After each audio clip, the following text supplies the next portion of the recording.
नमस्कार विद्यार्थी मित्रांनो, अभ्यास मित्र परिवारामध्ये तुम्हा सर्वांचे स्वागत आहे। मित्रांनो, आपण डेली करंट अफेअर्सची ही सिरीज बघत आहोत आणि यामध्ये आज आपण 3 एप्रिल रोजीच्या चालू घडामोडी या ठिकाणी अभ्यासणार आहोत। ठीक आहे, जर तुम्ही डेली हे सेशन करत असाल तर लेक्चर लाईक करत चला, चॅनलला सबस्क्राइब करत चला। ठीक आहे, त्याचबरोबर जास्तीत जास्त तुमच्या मित्रमैत्रिणींपर्यंत हे लेक्चर शेअर करत चला।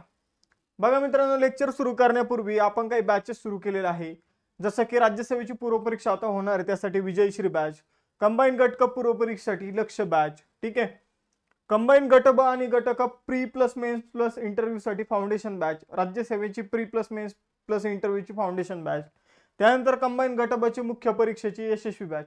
या बॅचेसचं वैशिष्ट्य काय आहे? एक म्हणजे यांच्यामध्ये लाईव्ह लेक्चर आहे, नोट्स आहे, टेस्ट सिरीज आहे। ठीक आहे, त्यानंतर प्रॉपर महिन्याचा टाइम टेबल दिला जातो, त्यानुसार लेक्चर होतात। ठीक आहे, त्याचबरोबर फाउंडेशन बॅच मध्ये जर बघितलं तर कंबाईनच्या स्टेट बोर्डचे लेक्चर, राज्यसेवेच्या जर बघितलं तर त्यामध्ये एनसीईआरटीचे पण लेक्चर तुम्हाला उपलब्ध करून दिले जाणार आहे। या व्यतिरिक्त तुम्ही सेपरेट इथं नोट्स पॅक परचेस करू शकता। ठीक आहे, आणि टेस्ट सिरीज घेऊ शकता। त्यासाठी तुम्हाला अभ्यास मित्रचं ऍप्लिकेशन डाउनलोड करायचे। टेलिग्राम चॅनल आणि इंस्टाच्या पेजची लिंक सुद्धा डिस्क्रिप्शन बॉक्समध्ये दिलेली आहे, जॉईन करून ठेवा, लेक्चरचे नोटिफिकेशन तुम्हाला वेळेवर मिळत जाईल। सुरुवात करूया आज आपण 3 एप्रिलच्या चालू घडामोडीला। पहिला क्वेश्चन तुमच्या समोर आहे, आशियाई कुस्ती चॅम्पियनशिप 2025 मध्ये भारताने एकूण किती पदकं जिंकलेली आहे? तर आशियाई कुस्ती चॅम्पियनशिप 2025 जी आहे त्यामध्ये भारताने एकूण 10 पदकं जिंकलेली आहे। ठीक आहे, तर लक्षात ठेवा, बघा यावर तुम्हाला भविष्यातील ज्या काही एक्झाम्स आहे त्यामध्ये प्रश्न विचारला जाऊ शकतो। भारताचं आशियाई कुस्ती चॅम्पियनशिप मध्ये 4थं स्थान राहिलेलं आहे आणि भारताने 10 पदकं जी आहे ती जिंकलेली आहे। या स्पर्धेचं आयोजन कुठे झालं होतं? आशियाई कुस्ती चॅम्पियनशिप 25 ते 30 मार्च या दरम्यान अम्मान जॉर्डन या देशामध्ये याचं आयोजन झालं होतं। ठीक आहे, मेन पॉइंटला मी इथं हायलाइट करून ठेवतो। भारताने 10 पदकं जिंकली, ज्यामध्ये 1 सुवर्ण पदक, 3 रौप्य पदकं आणि 6 कांस्य पदकांचा समावेश आपल्याला बघायला मिळतो। ठीक आहे, तर 1 सुवर्ण पदक लक्षात ठेवायचंय। युनायटेड वर्ल्ड रेसलिंगने या स्पर्धेचं आयोजन केलं होतं, युनायटेड वर्ल्ड रेसलिंगने। मग आपण जर बघितलं तर 1 सुवर्ण पदक जिंकलेलं आहे, ते कोणी जिंकलं? तर महिला खेळाडू मनीषा भानवाला यांनी हे सुवर्ण पदक जिंकलेलं आहे। त्यांनी उत्तर कोरियाच्या ओ जे किमचा 8-7 असा पराभव केलेला आहे।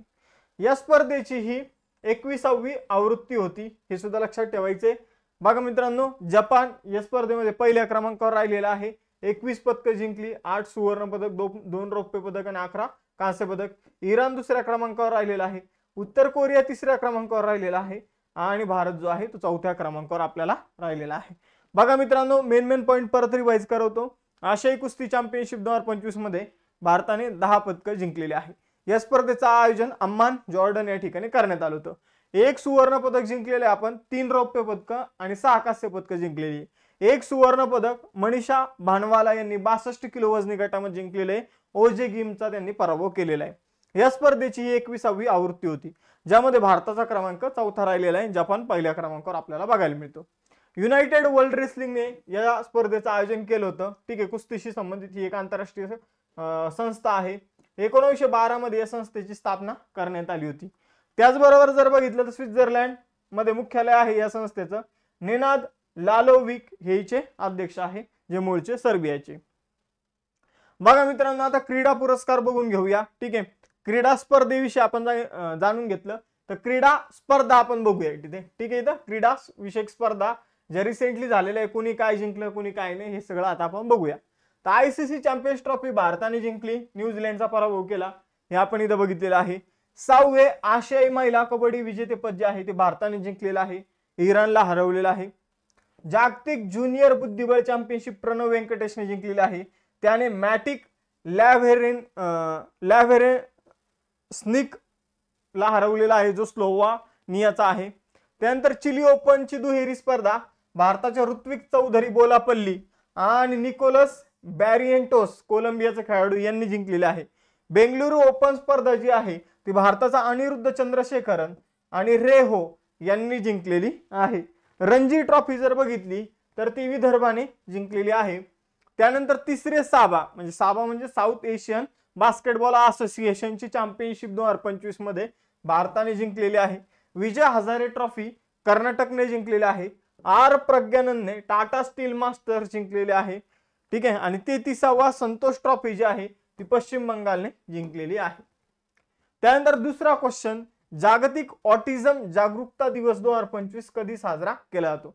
आपण जर बघितलं तर ऑटिझम हा एक प्रकारचा बौद्धिक आजार आहे, मेंदूशी संबंधित आजार आहे, ज्यामध्ये एखाद्या व्यक्तीला जर एखाद्या मुलाला जर हा आजार झाला तर त्याचा मेंदूचा विकास व्यवस्थितपणे होत नाही. ठीक आहे, मग आपण जर बघितलं ज्याला ऑटिझम असतो, एखाद्याचं समजून घ्या व्यवस्थित डोकं चालत नसेल, त्याला हा आजार असेल तर लोक चिडवतात. त्याबाबत जागरूकता, की या आजाराबाबत जागरूकता पसरवण्यासाठी ऑटिझम डे जो आहे तो दरवर्षी 2 एप्रिलला सेलिब्रेट केला जातो. ठीक आहे, तर ऑटिझम जागरूकता दिवस 2 एप्रिलला सेलिब्रेट केला जातो. ऑटिझम स्पेक्ट्रम डिसऑर्डर ज्याला म्हटलं जातं, याबाबत जागरूकता निर्माण करणं, समाजामध्ये जागरूकता वाढवणं हा या दिवसाच्या पाठीमागील मुख्य उद्देश आहे. ऑटिझमने प्रभावित व्यक्तींच्या हक्क आणि गरजा समजून घेणं हे सुद्धा याचं उद्दिष्ट आहे या दिवसाचं. प्रथम हा दिवस 2 एप्रिल 2008 मध्ये सेलिब्रेट करण्यात आला होता. आपण जर बघितलं तर याची सुरुवात संयुक्त राष्ट्रांनी, युनायटेड नेशनने केलेली आहे. आपण जर बघितलं तर या वर्षीची थीम होती advancing neurodiversity and the United Nation sustainable development goals, अशी या वर्षीची थीम होती.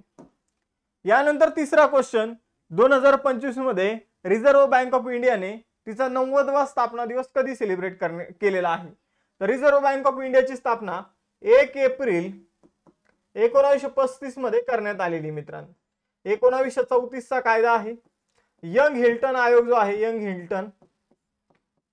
हिल्टन आयोग जो आहे, तर त्याच्या शिफारसीने रिझर्व्ह बँक ऑफ इंडियाची स्थापना करण्यात आली होती. ठीक आहे, रिझर्व्ह बँक ऑफ इंडियाच्या राष्ट्रीयकरणाचा कायदा जो आहे तो 1948 चा आहे. राष्ट्रीयकरण म्हणजे सरकारच्या मालकीची ही बनली 1 जानेवारी 1949 ला ती सरकारच्या मालकीची बनलेली आहे रिझर्व्ह बँक ऑफ इंडिया. हे सुद्धा तुम्हाला लक्षात ठेवायचं आहे. संजय मल्होत्रा हे रिझर्व्ह बँकेचे सध्याचे गव्हर्नर आहे. संजय मल्होत्रा हे सध्याचे आरबीआयचे गव्हर्नर आहे. ठीक आहे, 1 एप्रिल हे आपलं इथं उत्तर असणार आहे. ठीक आहे, तर लक्षात ठेवायचे 1934 चा कायदा, यंग हिल्टन कमिशनच्या शिफारसीनुसार स्थापना करण्यात आलेली. हे सगळ्या गोष्टी आपण इथं बघितलेल्या आहे. मुंबई महाराष्ट्रामध्ये मुख्यालय आहे. ठीक आहे, रिझर्व्ह बँक ही भारतामध्ये चलनवाढ नियंत्रित करण्याचं काम करत असते आणि बँकावर नियंत्रण ठेवण्याचं काम करत असते. रिझर्व्ह बँकेच्या पॉलिसीला मॉनिटरी पॉलिसी किंवा मौद्रिक धोरण म्हणून सुद्धा ओळखलं जातं. मौद्रिक धोरण बघा मित्रांनो, स्थापना 1 एप्रिल 1935 ची आहे. राष्ट्रीयकरण 1 जानेवारी 1949 चे. संजय मल्होत्रा गव्हर्नर हे मी तुम्हाला सांगितलेले. ठीक आहे, रिझर्व्ह बँकेचे पहिले भारतीय गव्हर्नर कोण आहे? तर चिंतामण द्वारकानाथ देशमुख. ठीक आहे, आपण जर बघितलं अर्कल स्मिथ जे आहे ते रिझर्व्ह बँकेचे पहिले गव्हर्नर होते. पहिले भारतीय गव्हर्नर कोण आहे रिझर्व्ह बँकेचे? तर सी डी देशमुख, चिंतामण द्वारकानाथ देशमुख. ठीक आहे, यानंतर जर बघितलं यंग हिल्टन आयोगालाच रॉयल कमिशन म्हणून सुद्धा ओळखलं जातं. रिझर्व्ह बँकेचे सगळ्यात जास्त काळ गव्हर्नर कोण राहिले? तर बेनेगल रामाराव. आता जे संजय मल्होत्रा गव्हर्नर हे कितवे आहे? तर हे 26वे आहे. कितवे? 26वे आहे. यांच्या अगोदर 25वे गव्हर्नर होते शक्तिकांत दास. रिझर्व्ह बँकेचे असे कोणते गव्हर्नर ज्यांनी पंतप्रधान म्हणून काम केलेले आहे? तर डॉक्टर मनमोहन सिंग. आणि रिझर्व्ह बँकेमध्ये 4 उपगव्हर्नर आहे. ठीक आहे, तर ते आहे एम राजेश्वर राव, स्वामीनाथन जे, टी.बी. रविशंकर आणि एम डी पात्रा. चौथा क्वेश्चन इथं आहे, भारत आणि कोणत्या देशादरम्यान टायगर ट्रायम्फ त्रिसेवा द्विपक्षीय सराव जो आहे याची 4थी आवृत्ती आयोजित करण्यात आलेली. तर बघा मित्रांनो, समजून घेऊया प्रश्न. युद्ध सरावाचं नाव आहे टायगर ट्रायम्फ. ठीक आहे, टायगर ट्रायम्फ युद्ध सरावाचं नाव आहे. त्रिसेवा म्हणजे काय? तर इथं आर्मी, एअरफोर्स आणि नेव्ही या तिघांनी सहभाग घेतलेला आहे. द्विपक्षीय म्हणजे काय? तर 2 देशामध्ये होणारा युद्ध सराव. मग टायगर ट्रायम्फ जो आहे मित्रांनो, तर तो भारत आणि अमेरिकेमध्ये होणारा एक युद्ध सराव आहे, ज्यामध्ये त्यांचे 3 दल आणि आपले 3 दल सहभाग घेत असतात. याची 4थी आवृत्ती जी आहे ती अलीकडे आयोजित करण्यात आलेली आहे. तर टायगर ट्रायम्फ विषय लक्षात ठेवायचे. 1 एप्रिल ते 13 एप्रिल या दरम्यान या युद्ध सरावाचं आयोजन जे आहे ते करण्यात येत आहे. कितवी आवृत्ती? 4थी आवृत्ती. आयोजन कुठे केलं जात आहे?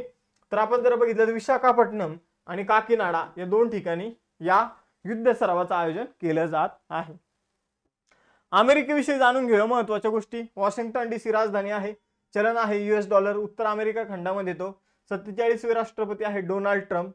1787 साली त्यांनी राज्यघटना स्वीकारली होती अमेरिकेने 1787 ला. राज्यघटनेतले पहिले 3 शब्द वी द पीपल, जसं आपल्या सरनाम्यातील पहिले 3 शब्द we the people of India, same आपण ते अमेरिकेकडूनच घेतलेले आहे. रशियाने अमेरिकेला त्यांचा एक पार्ट विकला होता, त्याचं नाव आहे अलास्का. अमेरिकेचा जो फेमस खेळ आहे, आपल्याकडे जसं क्रिकेट आहे तसं तिकडे बेसबॉल आहे. अमेरिकेचा शोध कोलंबसने लावलेला आहे. अमेरिकेच्या पहिल्या महिला उपराष्ट्रपती कोण बनल्या होत्या, तर कमला हॅरिस, ज्या मागच्या जो बायडनच्या सरकारमध्ये उपराष्ट्रपती होत्या. अमेरिकेच्या झेंड्यामध्ये 50 तारे आहे, जे त्यांच्या 50 राज्यांचं 50 राज्य आहे असं दाखवण्याचं काम करत असतात. अमेरिकेमध्ये संसदेला काँग्रेस असं म्हटलं जातं. ठीक आहे. आणि आपण जर बघितलं राज्यघटना बनवणारा आणि स्वीकारणारा पहिला देश आहे अमेरिका. अमेरिकेच्या राज्यघटनेमधून आपण न्याय व्यवस्था जी आहे, ठीक आहे, आणि मूलभूत अधिकार जे आहे या तरतुदी आपण अमेरिकेकडून घेतलेल्या आहे.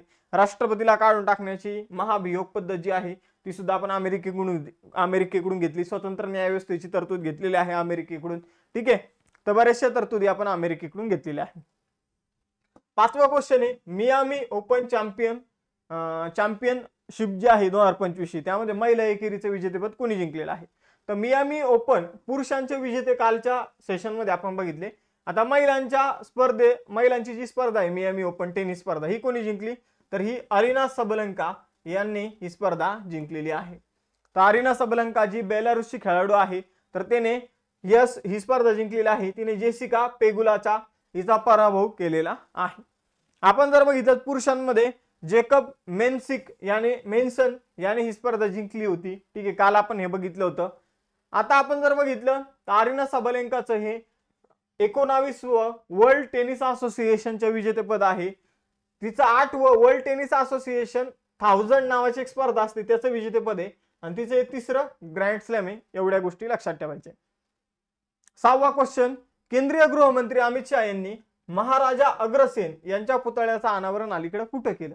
तर महाराजा अग्रसेन हे भारतातले एक फेमस राजा आहे, ज्यांनी जनतेविषयी खूप चांगलं काम केलेलं आहे.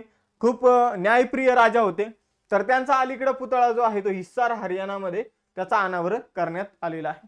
31 मार्च 2025 ला गृहमंत्री अमित शहा यांनी मेडिकल कॉलेज ऑफ अग्रोहा जे हिसार हरियाणामध्ये आहे, तर या कॉलेजच्या परिसरामध्ये महाराजा अग्रसेन यांच्या पुतळ्याचं उद्घाटन केलेलं आहे. 20 फूट उंच पुतळा आहे. 800 किलो वजनाचा हा पुतळा आहे. तसेच त्यांनी या मेडिकल कॉलेजमध्ये ICU सुविधेचं आणि त्याचबरोबर वसतिगृहाचं उद्घाटन देखील केलेलं आहे. हरियाणाचे मुख्यमंत्री नायब सिंह सैनी आणि इतर लोक सुद्धा या कार्यक्रमाला उपस्थित होते. हरियाणाचे मुख्यमंत्री कोण आहे, नायब सिंह सैनी. ठीक आहे. तर महाराजा अग्रसेन जे आहे तर ते एक फेमस राजा आहे, एक महान राजा होते, ज्यांनी न्याय आणि समृद्ध, जिथं न्याय होता आणि जिथं समृद्धी होती असं राज्य त्यांनी स्थापन केलं होतं. आता बघा मित्रांनो, रिसेंटली झालेले उद्घाटन आपण बघूया. कोणत्या भारतीय शहरात गुगलने आपले सर्वात मोठे कॅम्पस अनंत सुरू केलेलं आहे, तर बेंगलोर कर्नाटकमध्ये. त्यानंतर मध्य प्रदेशमधील छत्तरपूर जिल्ह्यात बागेश्वर धाम या ठिकाणी कर्करोग रुग्णालयाची पायाभरणी कुणी केली, तर नरेंद्र मोदी यांनी केली. केंद्रीय मंत्री ज्योतिरादित्य सिंधिया यांनी कोणत्या विद्यापीठात C.ने विकसित केलेल्या 5G लॅबचं उद्घाटन केलं, तर पंतप्रधान ज्योतिरादित्य सिंधिया यांनी C.ने विकसित केलेल्या आपण जर बघितलं 5G लॅबचं उद्घाटन गुवाहाटी विद्यापीठात केलेलं आहे. पंतप्रधान नरेंद्र मोदी यांनी वन्यजीव पुनर्वसन केंद्र वंतारा याचं उद्घाटन जामनगर गुजरातमध्ये केलं, जे रिलायन्स फाउंडेशनचं आहे, लक्षात ठेवायचे. उत्तर प्रदेशचे मुख्यमंत्री योगी आदित्यनाथ यांनी कोणत्या शहरात मायक्रोसॉफ्ट कॅम्पसची पायाभरणी केली, तर नोएडामध्ये. मार्च 2025 मध्ये Atal Bihari Vajpayee institute of public service and इनोव्हेशनचं उद्घाटन कुठे केलं जाणार आहे, तर Atal Bihari Vajpayee institute of public service and इनोव्हेशनचं उद्घाटन झालेलं आहे, जे भारताचे पंतप्रधान नरेंद्र मोदी आणि मॉरिशसच्या पंतप्रधानांनी मिळून केलेलं आहे, रेड्यूट मॉरिशसमध्ये. गृहमंत्री अमित शहा यांनी लचित बोरफुकन पोलीस अकादमीचे उद्घाटन कुठे केलं, तर आसाम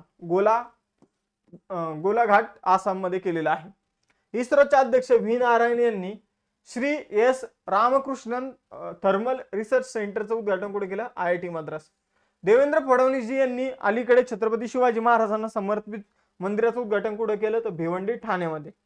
त्यानंतर पंतप्रधान नरेंद्र मोदी यांनी पंबन रेल्वे ब्रिजचं उद्घाटन अलीकडे कुठे केलं, तर तामिळनाडू रामेश्वरम या ठिकाणी. ठीक आहे. तर काल आपल्याकडून पंबन ब्रिजच्या जागी पंजाब ब्रिज झालं होतं. ठीक आहे. तर ही एक दुरुस्ती करून घ्यायची आहे. 7वा क्वेश्चन, उत्कल दिवस 2025 कधी साजरा केला गेला? तर उत्कल दिवस म्हणजे ओडिशाचा स्थापना दिवस, तो आहे 1 एप्रिल. ओडिशाची स्थापना जी आहे ती 1 एप्रिल 1936 मध्ये करण्यात आली होती. 1936 मध्ये करण्यात आली होती. इथं खाली लिहितो 1936. ठीक आहे. तर ओडिशाला त्यावेळेचा जो काही बिहार प्रांत होता, तर इंग्रजांनी काय केलं, तर बिहार आणि बंगालपासून ओडिशाला सेपरेट केलं. सेपरेट राज्य 1 एप्रिल 1936 मध्ये ओडिशाला बनवण्यात आलं. म्हणून या दिवसाला ओडिशाचा दिवस आहे. जसं महाराष्ट्र दिन आपण म्हणतो, तिकडे त्याला उत्कल दिन, ओडिशा दिवस किंवा विश्व मिलन असं म्हटलं जातं. यानंतर पुढे बघूया. हा दिवस जो आहे तो राज्याचा समृद्ध वारसा, ऐतिहासिक वारसा आणि त्याच्या जडणघडणीतील महत्वाची भूमिका बजावणाऱ्या प्रमुख नेत्यांचे प्रयत्नांचे प्रतिबिंब करतो. ठीक आहे. यानंतर ओडिशा राज्याविषयी 1 एप्रिल 1936 ला स्थापना. भुवनेश्वर जे आहे ती राजधानी आहे. मोहनचरण मांझी भाजपचे आता मुख्यमंत्री आहेत तिथं. उच्च न्यायालय जे आहे ते कटक या ठिकाणी आहे. उच्च न्यायालयाचे मुख्य न्यायाधीश हरीश टंडन आहे. मुख्य सचिव आहे मनोज आहुजा. ओडिशाच्या सीमा 4 राज्यांना लागतात, ज्यामध्ये आंध्र प्रदेश, छत्तीसगड, झारखंड आणि पश्चिम बंगाल हे राज्य आपल्याला बघायला मिळतं. त्यानंतर जर बघितलं तर विधानसभेचे 147 जागा ओडिशामध्ये आहे. लोकसभेचे 21 जागा आणि राज्यसभेचे 10 जागा आपल्याला ओडिशामध्ये बघायला मिळतात. विधानसभा 147, लोकसभा 21, राज्यसभा 10. पंतप्रधान नरेंद्र मोदी यांनी माधव नेत्रालय प्रीमियम सेंटरची पायाभरणी जी आहे ती कुठे केलेली आहे? मोस्ट इम्पॉर्टंट क्वेश्चन आहे. नागपूर या ठिकाणी पंतप्रधान नरेंद्र मोदीजींनी काय केलेलं आहे? माधव नेत्रालय प्रीमियम सेंटरचं उद्घाटन केलेलं आहे, जिथं नेत्र उपचार केले जाणार मित्रांनो. ठीक आहे. तर या माधव नेत्रालय प्रीमियम सेंटरचं उद्घाटन अलीकडे 30 मार्च 2025 रोजी पंतप्रधान नरेंद्र मोदीजींनी केलेलं आहे, जिथं लोकांना स्वस्त आणि जागतिक दर्जाच्या नेत्र उपचार सेवा ज्या आहे ते उपलब्ध करून दिल्या जाणार आहे. हे जे सेंटर आहे याचा डिझाईनच डोळ्याच्या आकाराचा असणार आहे. ठीक आहे. हे जे सेंटर याला माधव हे जे नाव देण्यात आलेलं आहे, तर गुरु माधव सदाशिव गोळवळकर यांच्या नावावरून हे माधव हे नाव जे आहे ते या सेंटरला दिलं गेलेलं आहे. त्यानंतर मार्च 2025 मध्ये education and nutrition learn to eat well हा अहवाल कोणी प्रसिद्ध केलेला आहे? तर बघा मित्रांनो, शाळेमध्ये जे काही आपण जर बघितलं दुपारच्या वेळी जे जेवण दिलं जातं, तर त्यामध्ये पोषण कशा प्रकारचं आहे याविषयी एक अहवाल जो आहे तो अलीकडे युनेस्कोच्या माध्यमातून देण्यात आला. United Nation education scientific and cultural organisation युनेस्कोच्या माध्यमातून हा अहवाल देण्यात आला. या अहवालामध्ये असं जे म्हणजे निष्कर्ष समोर आले की शाळेमध्ये जे काही जेवण दिलं जातं त्यामध्ये पोषणाची आपल्याला काय बघायला मिळते? कमतरता बघायला मिळते. आणि मुलं एक टायमाचं जेवण शाळेमध्ये करतात दुपारचं. ठीक आहे. त्यामुळे जर बघितलं त्यांच्या आरोग्यावर निगेटिव्ह परिणाम होताना आपल्याला दिसत आहे. तर असं या अहवालामध्ये म्हणण्यात आलेलं आहे. ठीक आहे. तर अहवालाचं नाव इंग्रजीमध्ये लक्षात ठेवा, education and nutrition learn to eat well. मराठीमध्ये आपण असं म्हणू शकतो, शिक्षण आणि पोषण चांगले खाण्यास शिका, पण हे लक्षात नाही ठेवायचं. ठीक आहे. परत सांगतो, education and nutrition learn to eat well. ठीक आहे. तर जे सांगितलं, ठीक आहे, कशा संबंधी हा अहवाल आहे. या अहवालामध्ये 2024 पर्यंत 47% प्राथमिक शाळेतील विद्यार्थ्यांना शालेय जेवण मिळालेलं आहे, पण त्यामध्ये पोषणाचा अभाव आहे असं समोर आलेलं आहे. युनेस्कोचा फुल फॉर्म आपण बघितला, United Nation education scientific and cultural organisation. 16 नोव्हेंबर 1945 मध्ये स्थापना आहे.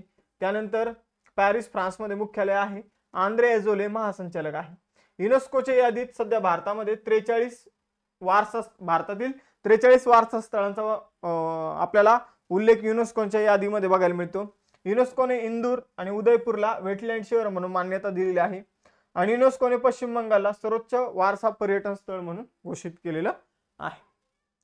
त्यानंतर 10वा प्रश्न, भारतीय लष्कराने मार्च 2025 मध्ये प्रथमच FPV फर्स्ट पर्सन, ठीक आहे, त्याला म्हटलं आता व्हीचा अर्थ मी तुम्हाला सांगतो, एकच मिनिट.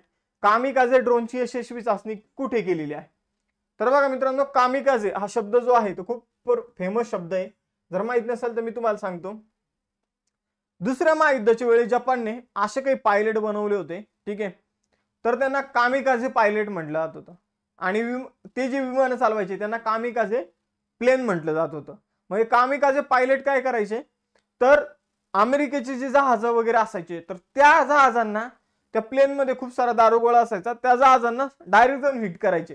हे कामिकाझे पायलट तर मारायचे, पण आपण जर बघितलं तर अमेरिकेचे जहाज जे आहे किंवा त्यांचे जे काही तळ जे आहे ते मोठ्या प्रमाणावर या कामिकाझे पायलटने उडवले होते. म्हणजे यांना आपण मराठीत आत्मघाती प्लेन किंवा आत्मघाती पायलट म्हणू शकतो. तसे आपण काय केलेलं आहे, तर आत्मघाती ड्रोनची यशस्वीपणे चाचणी पठाणकोट पंजाबमध्ये केलेली आहे.